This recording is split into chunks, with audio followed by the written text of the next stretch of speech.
My time is expired. Mrs. Chu is recognized. Commissioner Werfel, I want to congratulate you and every IRS employee on what was, by all accounts, a tremendously successful filing season. The IRS hit an 87% level of service, which is 5 times higher than last year, hired 5,000 new customer service representatives, assisted 100,000 more taxpayers in person, and cut the phone call wait time from 28 minutes to just 3 minutes. The reason for this incredible turnaround is clear. Democrats, led by this committee, finally gave the IRS the resources it needed to operate properly. The Inflation Reduction Act reversed over a decade of intentional disinvestment in the agency, and I was proud to play a part in its passage. Contrary to the misinformation we've heard from the other side of the aisle, the IRA is improving taxpayer service and improving tax compliance by the wealthy. It's not targeting low-income taxpayers. And in fact, actually, I've been long concerned about the unfair burden of enforcement that low-income taxpayers shouldered in recent years. It was back in 2022 that I asked numerous times in hearings with our IRS commissioner about the data that showed that low-income filers earning less than $25,000 had been audited as much as 5 times higher than the other filers, and these were the EITC filers. And so, Commissioner, could you describe how the IRA funding has impacted IRS's ability to ensure that both the wealthy taxpayers are obeying the law and that low-income filers are not unfairly targeted? And thank you for the question, Congresswoman. And the critical thing that the Inflation Reduction Act provides the IRS that we haven't had previously is the resources to build capacity to assess complicated returns of high-income filers. You know, I've talked earlier in the hearing about our coverage or our audit rate for organizations that make more or have more than 100 million in assets, and it is historically low today. And that's because, as you described, there's been an era of divestment in IRS resources. The Inflation Reduction Act allows us to essentially stop that reduction and start to build a capacity that existed previously. And we have a lot of catching up to do because the world is very different right now in terms of the complexity of these organizations. Partnerships are more complex than they were 10 years ago. Multinational corporations are more complex. And I believe even the way that billionaires operate their finances change. As an example, cryptocurrency didn't exist 10 or 15 years ago. So we have an ever-complicating environment by which to enforce the code. And a lot of these complications don't impact middle and low income. Most middle and low income are single source income, paying their taxes essentially through their payroll. A lot of these changes really only impact the wealthiest Americans. And if the IRS is unable to develop a capacity to keep up with that, well, that means that we're not doing our job to fairly enforce the tax code so that you are just as likely to be assessed of meeting your commitment if you're lower middle income as you are higher income, and that doesn't exist today. And I think what you're describing is there's an opportunity because of the Inflation Reduction Act to create more fairness in the system that will build trust. And ultimately, I do think that's my bottom line as commissioner, is to build trust with the American people that we're meeting our mission effectively. Thank you so much. Commissioner, as a member representing a district with a high percentage of people that speak other languages, I'm very thankful of the efforts the IRS is making to meet the needs of taxpayers with limited English proficiency. I see that these efforts are mentioned as a goal in the Inflation Reduction Act. But what specifically are you going to be doing to help these taxpayers with that limited English proficiency? There's a section in our strategic operating plan that points to efforts under the Inflation Reduction Act to improve the way we serve underserved populations. Service improvements across diverse taxpayer segments, including those with limited English proficiency. That means digital tools accessible in taxpayers' preferred languages. Again, we have now the investments to do that. We have funds and resources now to expand community partnerships, to engage with taxpayers, to understand how to educate and meet people where they are. Again, this is the type of unlock that the Inflation Reduction Act provides. I said earlier, it's the difference between just being able to answer the phone versus being able to provide a callback option. Well, it's more than just a callback option. It's the difference between just standing back and waiting for the taxpayer to come and being only able to serve them in one language versus meeting the taxpayers where they are, understanding what their needs are to comply with the tax code, and meeting them where they are. Thank you. I yield back. Ms. Tinney is recognized.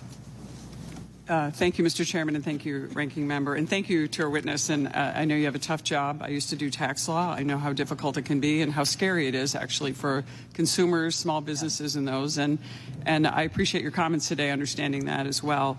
I think a lot of what the concern is, and a lot of consumers and taxpayers see the IRS as all powerful, trying to be too intrusive, trying to be too controlling, interfering in our lives, now going online to not only be the tax collector, but the tax preparer, and the $600 transactions that I might, buy something from my sister, and I've got to report that for $600, or whatever. I think people are concerned about that, and they're concerned about our system of justice, and that's why I think you see so many questions surrounding power in this case. And I've always looked at the IRS as very all-powerful. It's, the core principles of our system is you are innocent until proven guilty.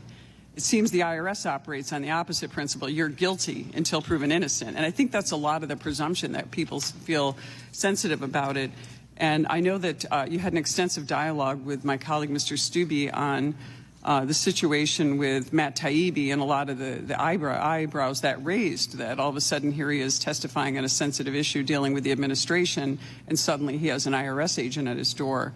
And I understand you can't talk about that, but I know there were a couple of issues surrounding that, and one of those is that Chairman Jim Jordan actually asked you about providing some of the requested documents to Chairman Jordan. Did you in fact provide those documents that were requested by Jim Jordan?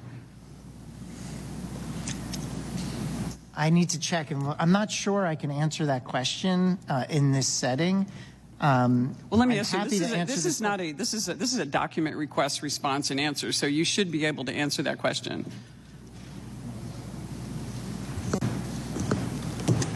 I apologize, Congresswoman. It's my understanding that if I answered that question, it's a violation of 6103. If I'm wrong about that, I will make a correction. Well, let me ask this: is that document request going to be granted, whether it has been done or not? Well, let me lift up and say it is my absolute commitment to comply with all document requests from this committee, from Congressman Jordan's committee. I welcome the oversight. I really do. I think it's important to be able to answer the tough questions. That's how we build trust. And Congressman Tenney, you said it, there's this power dynamic. And one of the ways we can reduce that power dynamic is making sure that we're complying with oversight entity requests. And that is my commitment. Right. And I appreciate you're sensitive to that issue as well. But let me ask you this. And was the IRS agent that showed up at Mr. Taibbi's door armed with a weapon? Again, another question that I can't answer because it involves an individual. Well, let me ask you on the technical side of that, since we'll get into procedure. Let's take Mr. Taibbi out of that.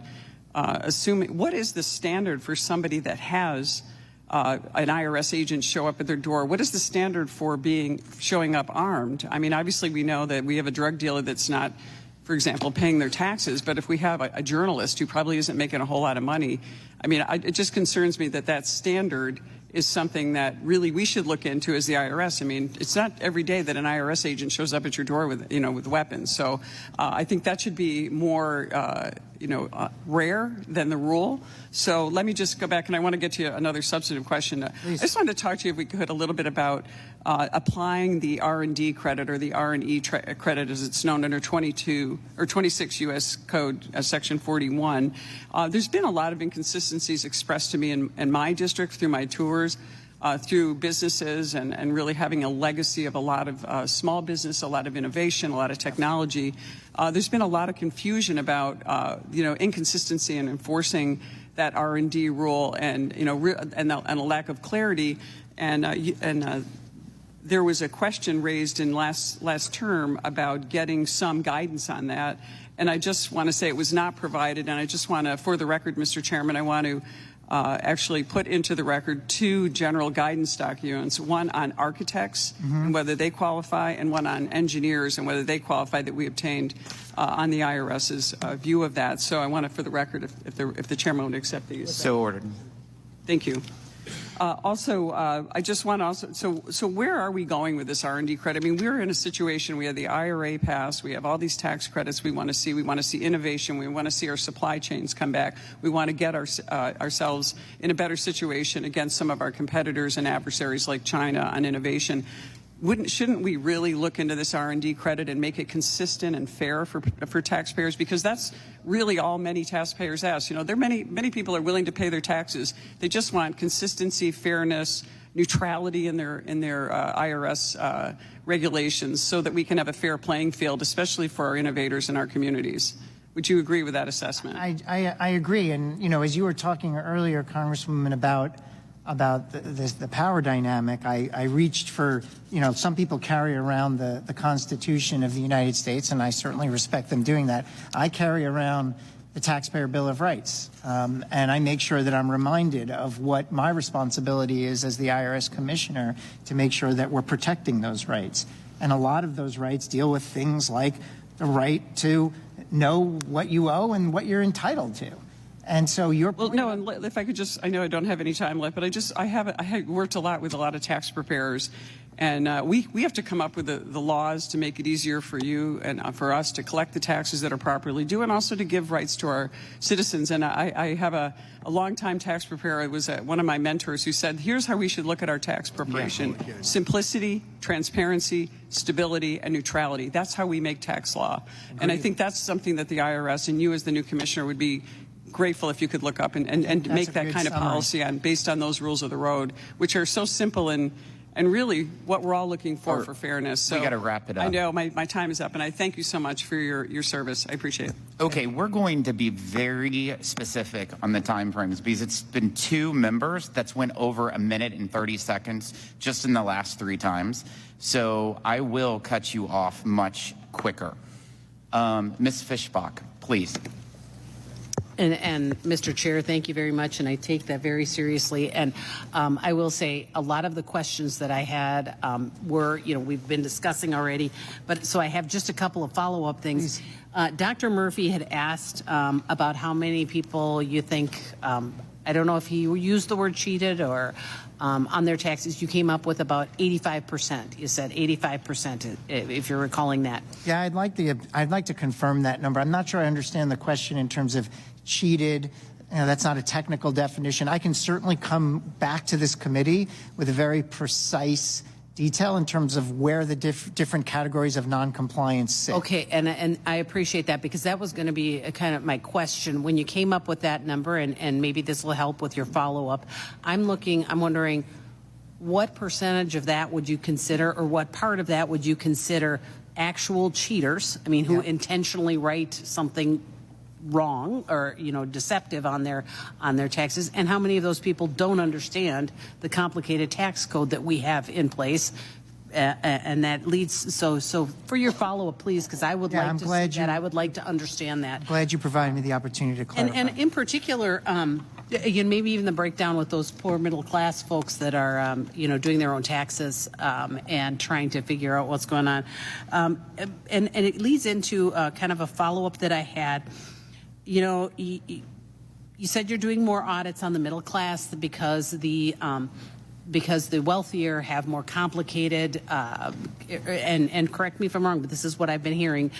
The wealthier have more complicated returns, and it's more difficult, more time consuming to do those.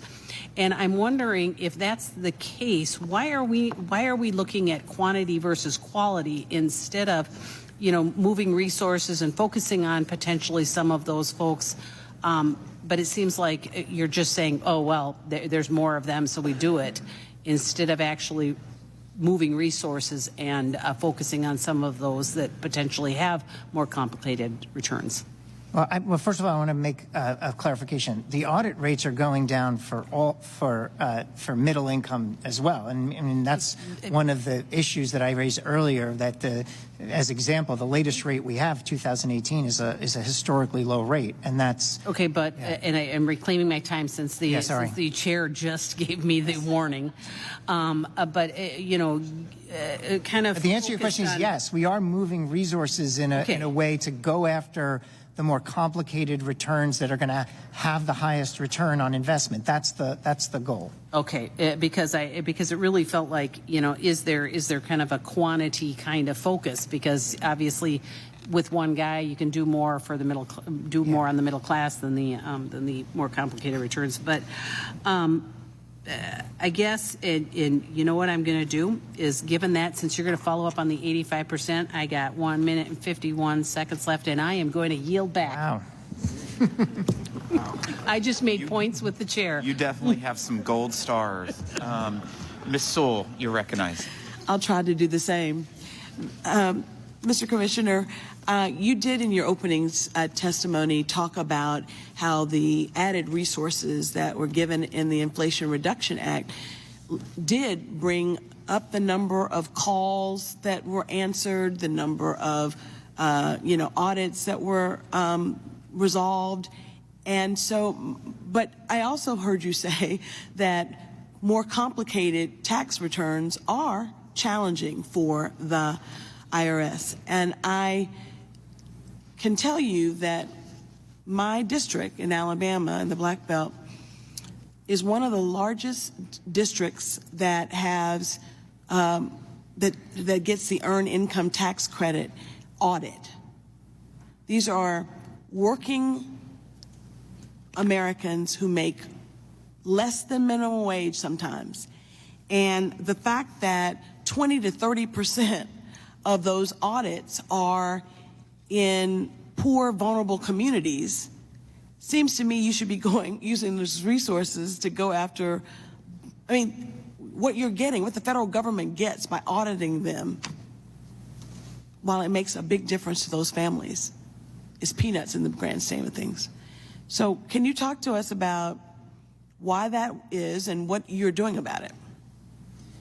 It's a really important question, Congresswoman, because, I think what happened, for example, with the Earned Income Tax Credit, just to go back in history a little bit, is that program, because of the improper payments law that is on the books, that program has a historically high improper payment. And so as part of IRS historical remediation of those improper payments, audits increased. I hear you. I'm not defending it or not. I'm just giving you the history. But, ProPublica did a survey. I mean, this is documented. Yeah. And that in the report shows, the study found that EITC audits are mostly heavily concentrated in the South and in Southern Black Belt.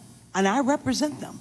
Greene County, where the median income for a family there is right around $20,000 for four, was among the 10 most audited counties in the country for EITC recipients. In fact, audit rates in many of these areas are more than 40%, I gave them 40% higher than the national average, hitting rural communities of color the hardest. Yeah. We gave you some money. Gave you a lot of money, actually. I don't expect you to target poor people.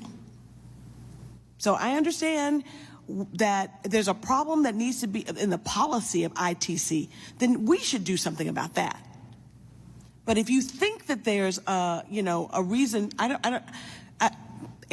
know what to ask you other than to say, please do something about that. Yeah. My response to you, Congresswoman, would be first, I absolutely am in the firm belief that fairness and equity in our tax system is essential.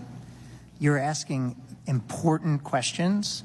We are looking and studying and assessing the potential for that our EITC audit program is not consistent with these values of fairness and I'm going to have to report back to you on what we find and work together to make sure that it is fair. I mean, we are on a journey to get to more fairness, and I think identification of the issue is maybe even not half the battle, but an important part of the battle. Now the battle begins, and I will work with you on this. That's my commitment. I look forward to that. I yield back the balance of my time, 55 seconds. Thank you, Representative. Gentleman from Pennsylvania is recognized. Thank you, Mr. Chairman. Good afternoon, Commissioner. Thank you for being here, and thank you for your willingness to take on this role. I want to raise a few concerns I've heard from constituents regarding the IRS processing of the Employee Retention Tax Credit, the ERTC. And I do understand the program was implemented quickly, and you know the IRS had to learn to run it as it was being developed almost. You know, so I know there were kinks that needed to be ironed out, but we're now 3 years out from enactment, and I'm still hearing from employers who've had challenges receiving the funds. Some may still be waiting, and in some cases even had to shut down the business completely because they did not receive the funds that were promised, the relief.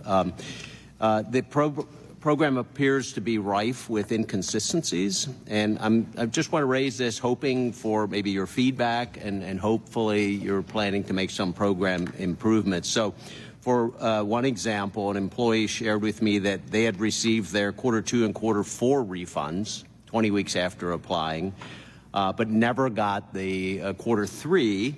The IRS somehow determined they were ineligible for the payment for Q3, although they got 2 and 4, because they considered the employer a government entity. After successfully appealing, that employer finally received the Q3 check a year later. And I asked a tax preparer how that could happen, and they revealed that they must send in the 941X form separately for each quarter, or else do not get scanned into the system. So it seems like there's a problem there. They were also told that initially, they were not told that initially, so many sent in their claims forms for the year, which delayed refund checks. Another employer received a refund check, but then shortly after was contacted by the IRS being told to return the funds.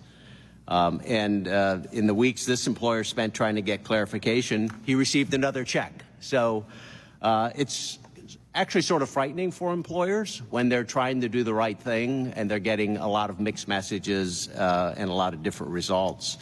Another conversation with tax preparers, they shared that they were not informed when the IRS removed the Kansas City Processing Center from ERTC processing. So I understand that you may be redeploying agents to help process the backlog of these claims, but I'd like to understand what is being done to expedite the unprocessed backlog at the Kansas City facility or anywhere else. Yeah. Thank you for the question, Congressman. And, you know, lifting up before I get into the ERC, like we are getting healthier.